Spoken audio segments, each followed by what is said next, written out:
Hey everybody, welcome back to another War Tycoon video. So today is going to be the boats of War Tycoon tier list. This one was pretty crazy, but I think you'll really enjoy it. Starting off with the RHIB, this is the smallest boat. This is kind of like a small little dinghy. This does go 50 knots, so it does make it kind of good for escaping. Its turning capability isn't the world's best, but it's not the worst either. So it does go, even if you are turning, you'll still go 50 knots, and it does look pretty cool. If you do go in reverse, though, it can slow down pretty fast, and in the end, you end up going 20 knots. The RHIB is also equipped with no weapons, which means you do have no defense unless you have somebody else with you. But even then, they have to stand at the very front of the boat with the risk of just flying off the boat.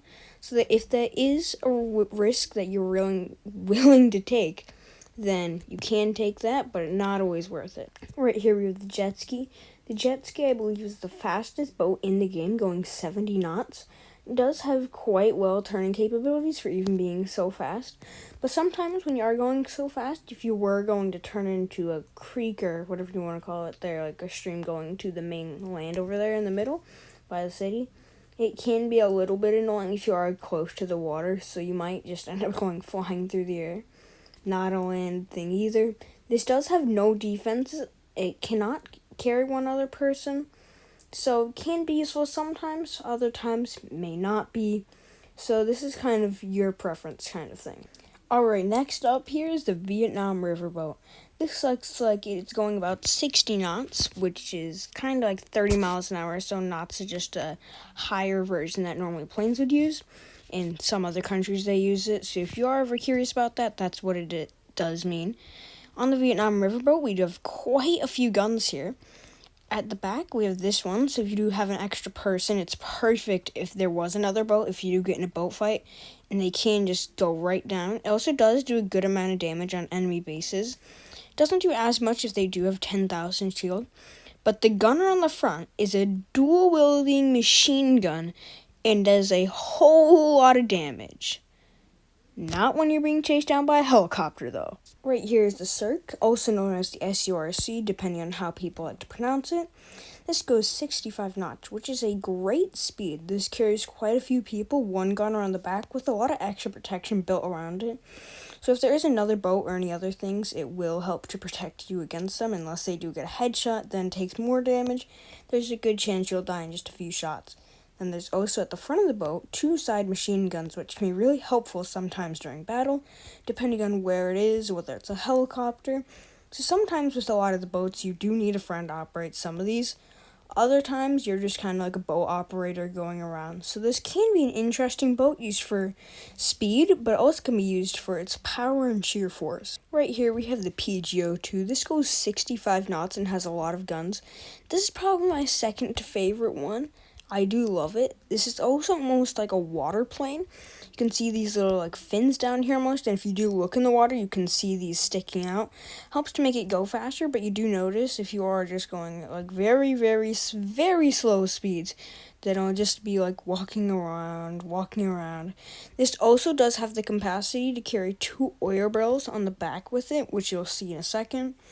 Then on the front, it has one gigantic gun. So if you can see this here against the base, does just destroy it very fast.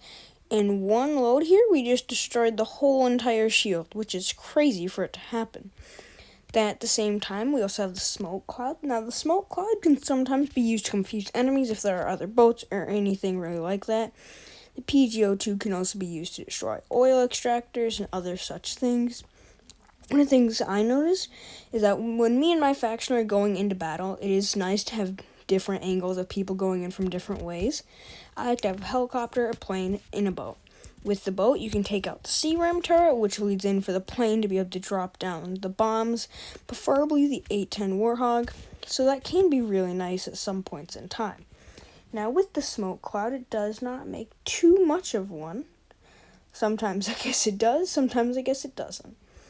One of the things that I will see here, but if you do use your scope here, you can just go like that and take out your C-ram turret from anywhere. Right there. So right there it's on fire. So that scope can be used sometimes. You can't always just get close, but if there are enemies on shore, that can be a little bit of a trouble. One of the also great things of it is that you are able to take out planes if you are able to hit your shots on them. If you can escape them. But it is one of the better things that you can try to do. Right there, you can juke them. Right there, that got ejected. Because sometimes if you do just get a few hits, they kind of bail out. So sometimes going against planes can be good. Sometimes it can be bad. Now you also have a horn. This here does have a lot of features. One of my favorites, though, is its interior. Right here, whoa.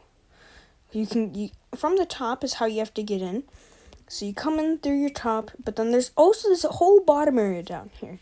So if they ever improve this, there could be cameras and navigation controls down here, which I think is really cool.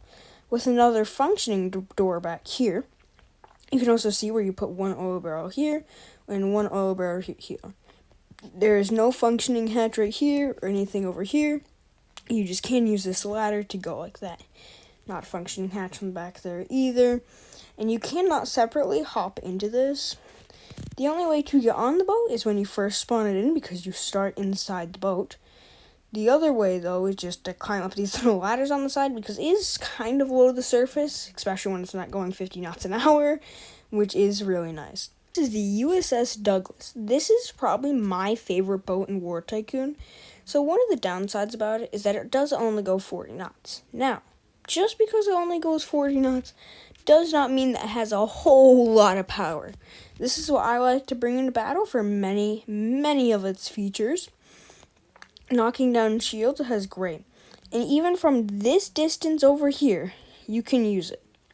All the way. And it goes down super fast. This has more high caliber ones compared to the last one. It may knock down the shield faster, but if you're going with something with a very, very high power, then this is yours. This does have a 10,000 shield though. Right there, that's using the scope. All the way zoomed in though, you can really get zoomed in with this. But this has high powered with a less high firing rate than the last one did. So if you're looking to just knock out something with a whole lot of power, then this is definitely your type of vehicle. Now the main thing that I think really makes this stand out from others is that its zoom is a little bit more. But then the thing that most people would care about, including me, is its guided missiles. With these guided missiles, you can just send one up in the air, whoop, and then you can just make it fly around. Over and around, and almost really anywhere, until it eventually does disappear. Or you can technically just use it like a normal rocket. What I like to use is if you are able to aim good enough, right there, that almost just hit the oil extractor. So that can be useful sometimes. I do not believe that this does have any oil barrels that it can carry.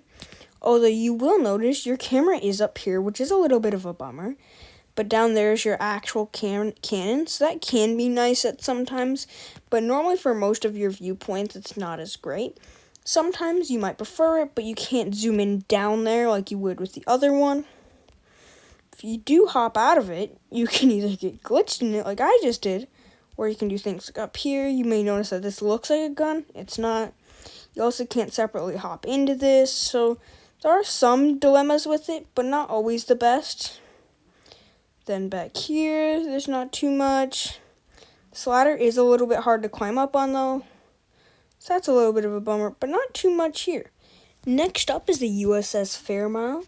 Since this is a ship from the 1940s, which is around the World War II era, this is not the world's best ship, but it doesn't mean that it's not a terrible ship.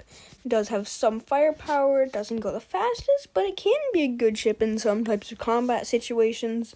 Once again, this depends on your type of situation, what you're using it for. But I do think that this isn't a bad one, but it's also not the best type of ship that you can get compared to like the USS Douglas. Now here's the part that I know a lot of people are going to be waiting for, so I'll put timestamps in the description if you do want to just go to certain parts of this. But right here is the tier list, debating on what I actually like and what I don't like. Starting off with the USS Douglas.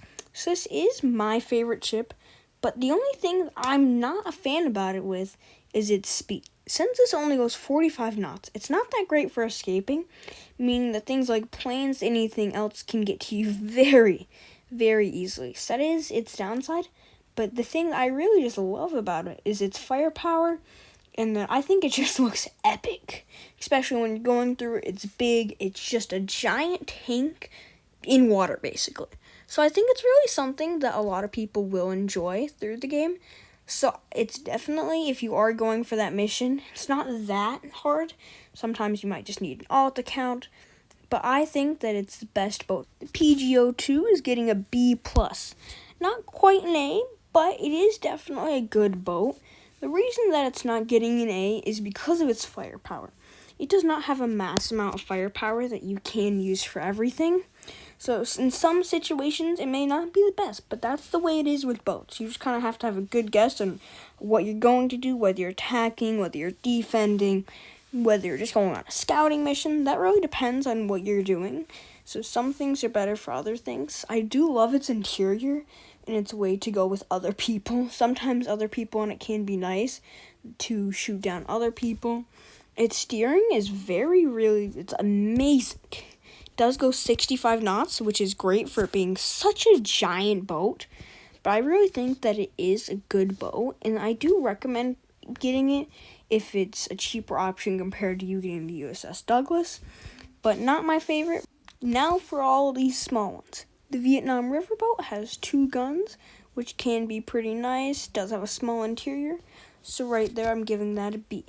The RHIB, sadly, is getting an F. It goes fast, but has no defenses, and for the good majority of the time, you're not going to have any friends to help you with it, so that's not great. The jet ski, we're going to give that a C or so, because it does go 70 knots, which is insane, but its turning is really hard, and when you're trying to go and escape something, is not the most practical. And lastly, the Circ, or the SURC, is getting an A. Now, this might be a surprise to you compared to the harsh ratings that I gave to the other ones, which I'll admit myself is a little bit harsh itself.